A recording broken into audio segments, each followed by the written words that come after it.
नाथ नारायण वासुदेव। आप सभी को हरे कृष्ण। मेरा नाम डॉक्टर मनोज टकले है। मैं हरे कृष्ण सेवा संस्था का संस्थापक और अध्यक्ष हूँ। 9/12/2021 से मैंने पदयात्रा शुरू की थी, आनंद रथ पदयात्रा। पदयात्रा त्र्यंबकेश्वर जाने की थी।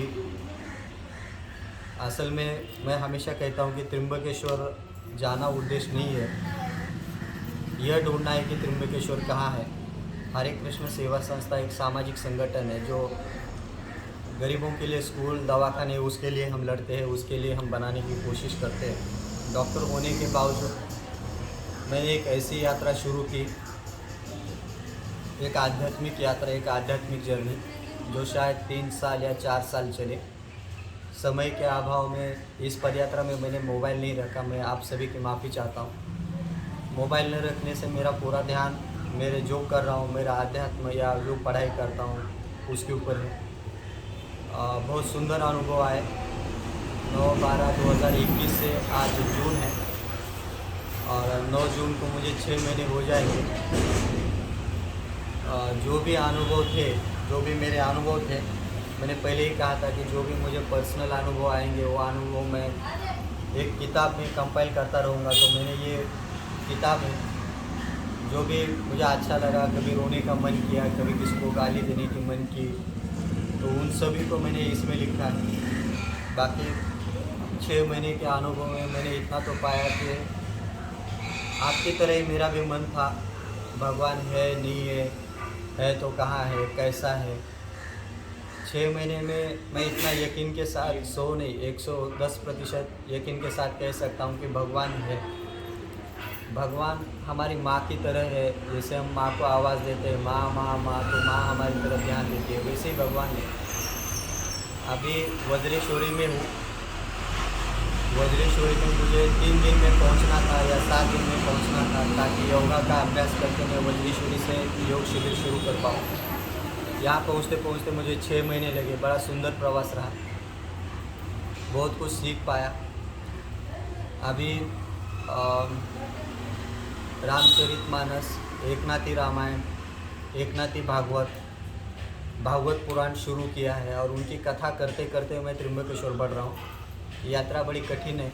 हर मंदिर में जाता हूँ, उन्हें बताता हूँ कि मैं प्रभु के गुणगान करता हूँ, कथाएँ गाता हूँ। तुकाराम गाथा शुरू की है।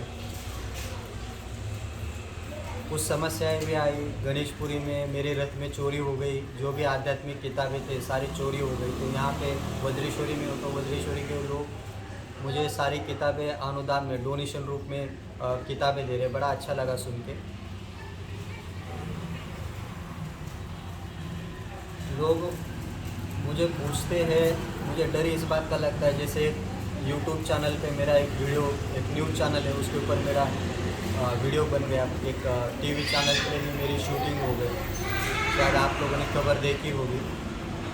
मैं पूछना भूल गया क्योंकि मेरा पूरा ध्यान पाठ पे था। मैं पूछना भूल गया कि वो टीवी चैनल कौन सा था।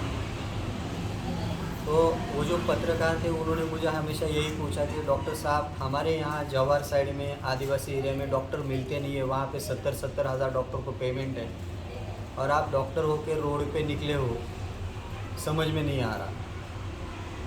मैं इतना ही कहूँगा कि मैंने यही पाया कि डॉक्टरी पेशे से भी बहुत बड़ा आध्यात्म है।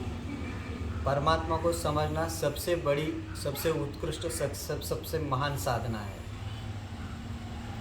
कम समय है, कम समय में मुझे बहुत कुछ बोलना होता है शॉर्ट शब्दों में। यही कारण है कि उम्र के 40वें पड़ाव में मैं उस रास्ते पे निकला हूँ जो आप डॉक्टर हो, इंजीनियर हो, कलेक्टर हो, जो भी कुछ हो, उन सभी बंधनों से आपको मुक्त करता है। आगे की यात्रा ऐसे ही रहेगी। त्र्यंबकेश्वर जाना है भगवान के गुण गाते गाते। हरे कृष्ण सेवा संस्था का संस्थापक हूँ, अध्यक्ष हूँ, जिम्मेदारी है। त्र्यंबकेश्वर में जाके संस्था डोनेशन के लिए अनशन करूँगा या 2 महीने के लिए, महीना 2 महीने के लिए प्रभु के गुणगान, जैसे रामचरितमानस हुआ, तुकाराम गाथा हुई, एकनाथी भागवत हुआ, श्रीमद् भागवत पुराण हुआ, उनकी कथा सुनाऊंगा कंटिन्यूस, मतलब 1-2 महीना कंटिन्यूस, या संस्था डोनेशन के लिए आमरण अनशन करूँगा। मैं नहीं जानता, या दोनों में से कुछ भी ना करूँ, ये भी मैं नहीं जानता। जैसे भगवान बुद्धि देगा वैसे करूँगा। लेकिन त्र्यंबकेश्वर में जाने के बाद वहाँ से सीधा माँ के दर्शन करूँगा, माँ के पास जाऊँगा, माँ की इच्छा जान लूँगा। अगर माँ कहती है बेटा भूम, मेरे भूम तालुका उस्मानाबाद जिला, माँ कहते हैं कि बेटा भूम में ये भगवान चक्कर में मत पड़, यहाँ पे ही लोग हैं, यहाँ पे भी पेशेंट है, उनकी सेवा कर, तो वहाँ पे सेवा करूँगा। माँ कहेगी कि ये दाढ़ी वाड़ी तिलक कपड़े सब निकाल दे, संसार में आ जाए, शादी वादी कर, ठीक है शादी करूँगा। क्योंकि मैंने आध्यात्म में यही समझा कि माँ को दुख दे के मैं आगे नहीं बढ़ सकता, माँ की इच्छा के बिना कुछ नहीं है। लेकिन माँ से मिलने के लिए जो मैंने अभी तक किया, नाला सोपारा में या मुंबई में कही है, जो भी बेवकूफ़ी कही है, गरीबों का इलाज करना, गरीब बच्चों को पढ़ाना, बेवकूफ़ी कही है, अच्छा कही है या बुरा कही है, मैं सिर्फ वो भगवान को समर्पित करना चाहता हूँ। वज्रेश्वरी मैं 3 दिन में पहुँचना चाहता था या हफ्ते में पहुँचना चाहता था नाला सोपारा से, मुझे पहुँचते पहुँचे 6 महीने लगे। बड़े अच्छे अनुभव आए। संस्था के सभी ट्रस्टी, सभी लोग, सभी से मैं एक ही निवेदन करूंगा कि एक साथ एक टीम बन के काम करो। ज़माना अकेले का नहीं है। साधु होने के बाद भी हमें निर्लज्ज बनना पड़ता है, रहना पड़ता है। बहुत बार होता है कि बहुत सारे लोग मिलके जो हमें पाना है उसके लिए भी हमें झगड़ना पड़ता है। ऐसा नहीं है कि संन्यास लेने के बाद आपको सब कुछ आसानी से मिलेगा, ऐसा नहीं है। सभी लोग एक मिल के काम करो। और मैं नहीं जानता ये वज्रेश्वरी के बाद, क्योंकि वज्रेश्वरी के बाद मेरा विचार तो यही है कि त्र्यंबकेश्वर जाना, त्र्यंबकेश्वर जाके माँ के पास जाना, माँ के पास त्र्यंबकेश्वर पहुँचते पहुँचते भी मुझे 1 साल 1.5 साल लगेगा। क्योंकि मैं जाऊँगा तो ऐसे सीधा नहीं, मैं जाऊँगा तो भगवान के गुण गाते ही जाऊँगा। कथा, रामचरितमानस, तुकाराम गाथा, इनके पारायण कथा सुनाते सुनाते जाऊँगा। सत्संग प्रवचन करते ही मैं भूम तालुका में जाऊँगा। फिर अगर माँ आदेश देती है, माँ कहती है कि नहीं मैं भी आऊँगी तेरे साथ, अगर माँ कहती है, माफ़ कीजिए वीडियो थोड़ा कट हुआ था, तो अगर माँ कहती है कि वो मैं भी तुम्हारे साथ, क्योंकि वो भी इस संसार में अटकी पड़ी है, उसको भी सच और झूठ पता नहीं। अंतिम यात्रा हमारी होनी चाहिए परमात्मा को पाने की। सिर्फ मेरी एक गलती है कि मैंने शादी नहीं की और मेरे बच्चे नहीं है, ये मेरा अपराध है आध्यात्मिक दृष्टि से। और अब मेरी इच्छा तो यही है कि मैं मेरी माँ को लेके नर्मदा परिक्रमा करूँ। नर्मदा परिक्रमा 3 साल 3 महीने 13 दिन मस्त माँ के साथ घूम के आऊँ, माँ की सेवा करूँ। फिर मैं मर जाऊँ या माँ मर जाए या हम दोनों मर जाए, उसमें कोई परेशानी नहीं होनी चाहिए। माँ का दुख यही है कि मैं उसकी सेवा नहीं कर पाता। सही है, मैंने अभी तक कोई 1 रुपया भी माँ को नहीं भेजा। इस संस्था के चक्कर में इतना उलझा रहा निस्वार्थ काम करने में कि कुछ माँ की सेवा नहीं कर पाया। और अगर माँ नहीं आती, माँ खुले मन से आशीर्वाद देती है पदयात्रा के लिए, तो नर्मदा परिक्रमा के बाद तय करना है क्या करना है। नर्मदा परिक्रमा में मैं गुजरात, मध्य प्रदेश सब जगह जाऊंगा। और हाँ, एक आप सभी से निवेदन है, मेरा जो रथ है उसके पहिए ख़राब है। वज्रेश्वरी में आते आते पहिए पूरे घिस गए हैं। मैं चाहता हूँ कि इस रथ को रबर के टायर लगे, टायर जो स्कूटी वगैरह में टायर होता है उससे, अगर ऐसे टायर लगते हैं तो ये रथ जंगलों में भी जाएगा। जो मेरी इच्छा है, जो मैं जैसे नाचना चाहता हूँ वैसे नाच पाऊँगा। आदिवासी एरिया में, गांव में ये रथ आराम से घूमता रहेगा। इसमें फिर मान लो किसी आश्रम में रुका हूँ, कहीं पे जंगल में रुका हूँ, यहाँ पे दवाइयाँ डोनेशन में देने के लिए भी लोग मिले, तो दवाइयाँ मिलती है तो आदिवासी लोगों के लिए दवाखाना खोलूँगा, तो उस रथ में मैं दवाखाने मेडिसिन रख के मैं कहीं पे भी घूम सकता हूँ। तो यही है पदयात्रा मेरी। डॉक्टर से बड़ा आध्यात्म है, भगवान है। हमारे कर्म, जन्म और मृत्यु से भी बड़ा भगवान है, उसको समझने की कोशिश कर रहा हूँ। किताब मेरी वज्रेश्वरी में पूरी हो गई। आप चाहेंगे तो ट्रस्टी से फ़ोन कीजिए या मेरे रिश्तेदार, मेरी माँ या मेरे मामा, उनसे बात कीजिए। आप इसकी जेरॉक्स लेके एक बार पढ़ लीजिए। आपके ज़्यादा से ज़्यादा इस किताब को जेरॉक्स करने के 250 रुपये आपके खर्च होंगे, लेकिन जो भी लिखा है सच है। मैं नहीं जानता आगे जाके मरूंगा जीऊँगा, नहीं जानता। ऐसे ही दूसरी किताब वज्रेश्वरी के आगे लिखूँगा, नर्मदा परिक्रमा की एक अलग होगी। तो जितना कोशिश कर रहा हूँ, जितना मेरे अंदर वैराग्य उत्पन्न करूँ, वैराग्य के साथ जी पाऊँ, उतना अनुभव मैं लेता हूँ, उतना प्रभु के गुणगान गाता हूँ। बड़ा अच्छा अनुभव है। ज़्यादा कुछ बोल नहीं सकता, समय का अभाव है। ज़्यादा लंबा वीडियो करूँगा तो आप लोगों को पसंद भी नहीं आता।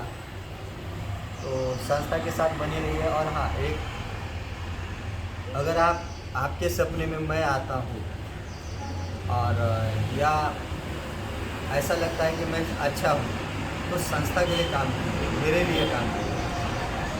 हमेशा निस्वार्थ बनने की कोशिश है, संन्यास लेकर भी बहुत कुछ अच्छा करने की कोशिश है। एक संगठन बनाइए, टीम के साथ काम कीजिए। मेरे लोगों को संस्था चलाने का अनुभव नहीं है। अगर आपको संस्था चलाने का अनुभव है तो संस्था के ट्रस्टी का फ़ोन नंबर तो आप सभी को सोशल मीडिया में मिल जाएगा। उनसे बात कीजिए, ऑडिट करने में उनकी मदद कीजिए, डोनेशन जनरेट करने में मदद कीजिए। बहुत अच्छा, बहुत सुंदर संकल्प है।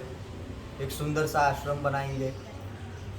उस आश्रम में, वृद्धाश्रम में हम जितना सोशल वर्क, जितना भगवान को समझ पाए उतना समझने की कोशिश करेंगे। तो यही मेरा सपना है।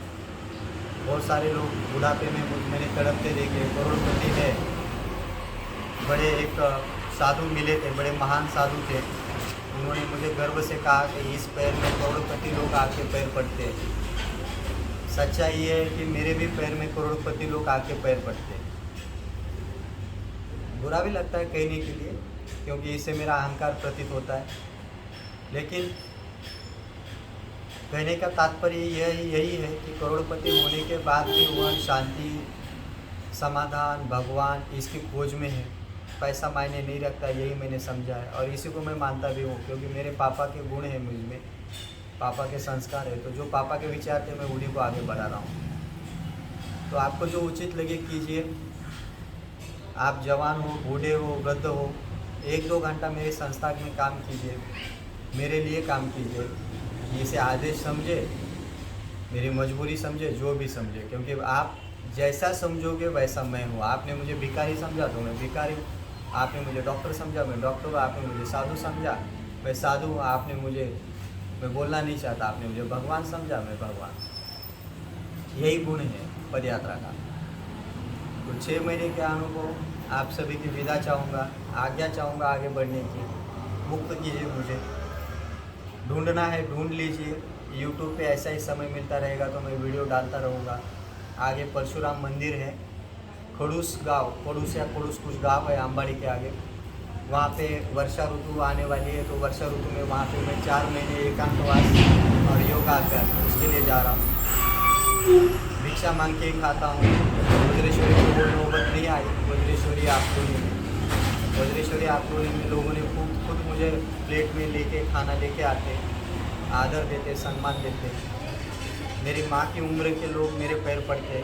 अच्छा भी लगता है, बुरा भी लगता है, और एक मुझे धाड़स मिलता है कि नहीं यार, मैं जो कर रहा हूँ, जो रास्ता मैंने पकड़ा है वो सही में सारे दुखों से मुक्त करने वाला है। तो खैर, डॉक्टर तो हूँ ही, डॉक्टर से ज़्यादा कुछ बनने की कोशिश कर रहा हूँ, सीख रहा हूँ, अभ्यास कर रहा हूँ, चिंतन कर रहा हूँ, मनन कर रहा हूँ। आप सभी के आशीर्वाद चाहिए, प्रेम चाहिए।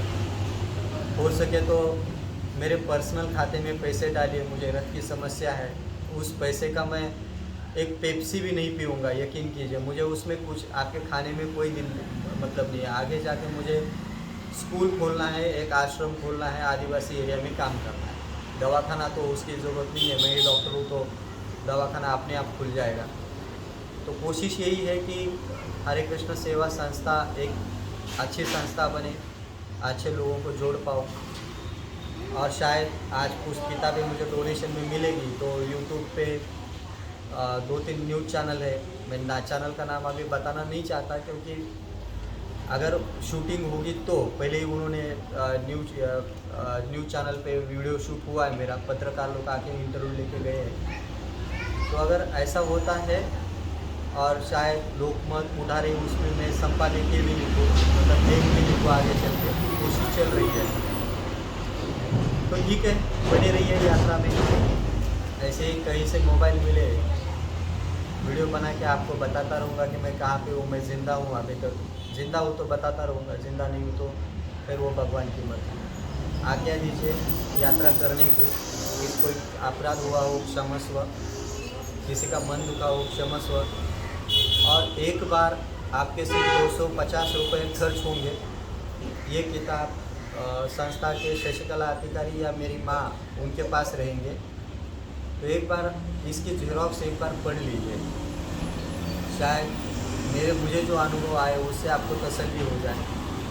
तो आज्ञा दे। श्री कृष्ण गोविंद हरे मुरारी, हे नाथ नारायण वासुदेव।